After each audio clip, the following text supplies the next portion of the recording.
Alors, bonjour à tous, c'est heureux de vous retrouver en ce mercredi 13 mai 2020, 7h32, heure du Québec. J'espère que vous allez tous bien, parce que vous avez besoin de toutes vos forces pour passer à travers ce qui s'en vient. Ça va être faisable, mais ça va être unique dans l'histoire de l'humanité, ce qu'on aura à affronter. Mais c'est possible, mais pour ça, il faut être bien armé, bien préparé.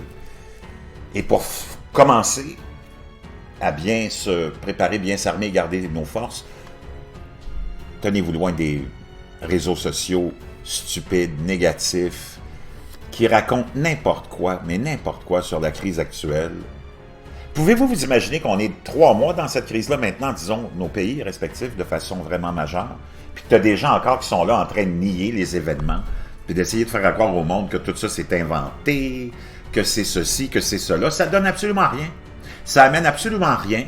Ça change absolument rien la situation, parce que ces gens-là, de toute façon, il n'y a personne qui les écoute dans l'administration publique. C'est la plupart du temps, des hurluberlus qui veulent se donner de l'importance et qui voient qu'il y a un certain attrait dans une certaine partie de la population pour un certain genre de nouvelles comme celle-là et de propos comme ceux-là. Quand tu regardes le confinement mondial, les conséquences, d'abord, chez les gens qui ont perdu des proches, on est rendu presque à 300 000 morts en 3 mois.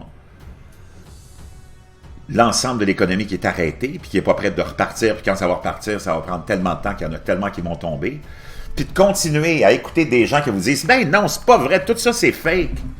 Ça donne quoi? Moi, je veux savoir ce que ça vous apporte comme bienfait. Qu'est-ce que ça vous apporte comme solution pour vous préparer à ce qui s'en vient? Ces gens-là vous parlent d'absolument aucune réalité. Ils sont toujours dans un monde fictif, ils parlent de rien, ils ne parlent pas des conséquences sociales, économiques, financières. Et franchement, spirituelles de ce qui se passe en ce moment. Moi, je veux savoir qu'est-ce que ça vous donne d'écouter ça, de rester, puis mais une chance que ce n'est pas l'ensemble de la population. C'est vraiment juste un petit groupe de gens. Puis je me demande si ça vaut même la peine de porter attention à ces gens-là qui sont d'une importance inexistante. Puis dans le fond, ils ne sont pas là non plus pour aider qui que ce soit. Ils ne sont pas là pour faire avancer la condition humaine. Ils sont là juste pour se réconforter, comme si c'était une espèce d'asile de fous. Et c'est vraiment dramatique de voir ça. J'en parle pas souvent, mais là, il faut que j'en parle. Pour que vous compreniez que c'est important de vous tenir loin de ça. Il n'y a rien de positif là-dedans. Ça ne vient pas améliorer votre situation. Ça ne vient pas changer votre situation. Ça ne change pas la situation mondiale. Ça fait que vous nuire. Puis la plupart du temps, ces gens-là qui s'en vont vers ça, c'est des gens faibles en plus. Déjà, au départ, intellectuellement et faibles d'esprit. Ça ne vient vraiment pas les aider à se rééquilibrer. Donc, tenez-vous loin de ça. Tenez-vous loin des nouvelles des réseaux sociaux, oui, mais des nouvelles des réseaux traditionnels aussi, parce que ça devient vraiment une obsession, ça devient vraiment une maladie en elle-même que de s'accrocher à ce poste de télé ou radio pour écouter toujours les mêmes nouvelles qui se répètent jour après jour, présentées différemment, parce qu'il n'y a rien qui a bougé depuis 3 mois vraiment. C'est vraiment nocif. Il n'y a rien de positif là-dedans. On ne vient pas préparer non plus. Là, il n'y a rien de constructif. On ne vient pas préparer l'individu à ce qui s'en vient. On ne lui dit pas ce qui s'en vient non plus. Donc, ça aussi, c'est inutile. C'est vraiment toxique. Parce que c'est vraiment négatif. Puis là, si tu restes coincé entre ces deux-là, puis toi, tu es dans le milieu, tu n'as aucune chance d'être heureux dans la vie puis de t'en remettre. Puis de réaliser que malgré tout ce qui se passe, tu peux être extrêmement équilibré, balancé et heureux parce que il n'y a que toi qui peux décider de ça. Il n'y a personne d'autre. Puis il y en a eu des calamités avant, il y en a eu des événements plus dramatiques que ce qu'on vit en ce moment. Parce que oui, c'est dramatique, mais il faut des fois quand même relativiser. Non, c'est pas la Grande Dépression. Oui, on a le même taux de chômage, mais dans la Grande Dépression, il n'y avait pas l'aide que tu as en ce moment des gouvernements.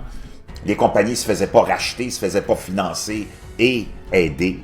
C'était vraiment la grande misère.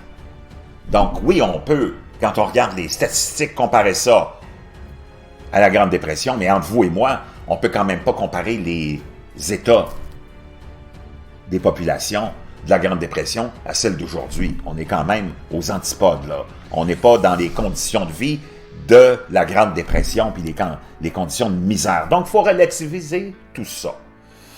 Puis ça prend de la rationalité.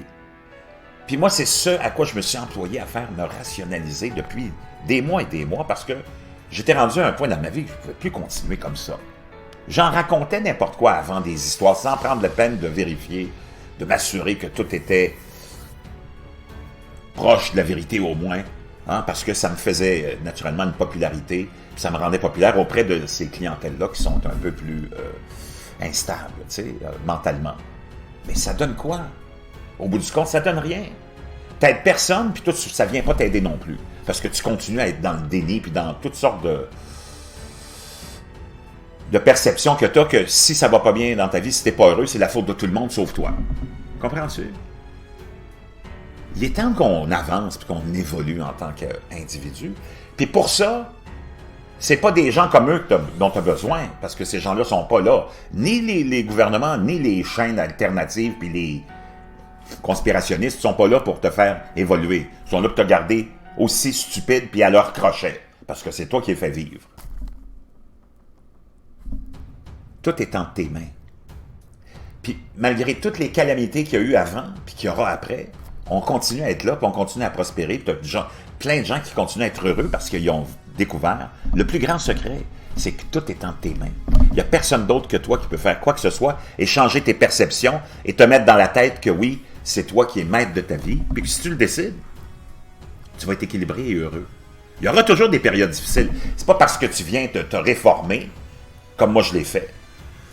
Parce que si tu veux changer le monde, il faut que tu te changes toi-même. C'est pas parce que tu t'es changé, que tu as réalisé tout ça, que tu as trouvé des outils pour t'aider à rester équilibré, à avoir une bonne base. Moi, c'est le yoga qui m'a amené ça, entre autres. D'avoir quitté l'alcool il y a 1 an et demi et plein d'autres trucs. C'est pas parce que tu changes tout ça, puis que là, tu trouves l'équilibre, que tout va être facile. Non plus. Tu vas toujours avoir des épreuves quand même. Mais tu sais que ces épreuves-là, tu vas toujours les surmonter parce que c'est toi qui peux surmonter les épreuves. Il n'y a personne d'autre que toi qui peut te faire monter la pente abrupte qui t'amène au sommet de la libération. Il n'y a personne d'autre. Il n'y a pas un gouvernement, il n'y a pas une chaîne, il n'y a pas un Pierre Jean-Jacques qui va le faire pour toi. Il n'y a que toi. Déjà, de réaliser ça puis de monter toi-même, c'est vraiment une gratitude et c'est... Wow! C'est un sentiment que tu peux retrouver nulle part dans n'importe quoi d'autre dans la vie. Celui du sentiment de l'accomplissement par toi-même. Et c'est ça qui est extraordinaire. Que tu sois capable de d'abord réaliser que c'est toi qui dois la monter, cette pente abrupte, pour t'amener au sommet, puis que c'est toi qui le fais sans l'aide de personne d'autre. C'est vraiment, vraiment revalorisant. Et c'est ça dont l'humain a besoin, c'est de d'être revalisé. Revitalisé, non. Ben, valorisé. Des fois, je me promène de l'anglais au français. C'est difficile. Dans ma tête. La valorisation, c'est ça dont l'humain a le plus besoin. Et c'est ça qui l'épanouit le plus. Puis on est dans un monde où il n'y en a plus de valorisation et on ne te dit plus que tu as besoin de te valoriser toi-même avec les plus petits gestes quotidiens. Donc, le premier geste que tu peux poser pour t'aider à te sortir de ça, c'est de décider de t'éloigner de toutes ces mauvaises nouvelles et ces conspirations. J'espère que je n'ai pas besoin de te convaincre que tu es dans une crise majeure puis qu'il n'y a rien de fake là-dedans. Peu importe les statistiques, que ce soit 10 000 ou 10 000 de moins ou 10 000 de plus ou 20 000 de moins ou 20 000 de plus, tu es dans une crise majeure qui a touché tous les pays. Est-ce que j'ai besoin de te convaincre de ça, que tu es chez vous en ce moment confiné, puis que ton mode de vie a complètement été transformé? Est-ce qu'on a vraiment besoin de te convaincre de ça? Ou tu es convaincu, comme ceux qui écoutent toutes ces têtes de linottes-là, que bon, tout est fake, le virus n'est pas là, blablabla. Ça change quoi? Vois-tu dans quel genre de spinach tu t'es mis puis tu t'es installé? Penses-tu que c'est bénéfique pour toi, ça? Est-ce que j'ai vraiment besoin de te convaincre que maintenant, il est 7h42 puis c'est le jour? Mais tu as des gens qui sont là en train de te dire « Non, non, non, c'est pas le jour, c'est la nuit! » Puis tu as des gens qui y croient.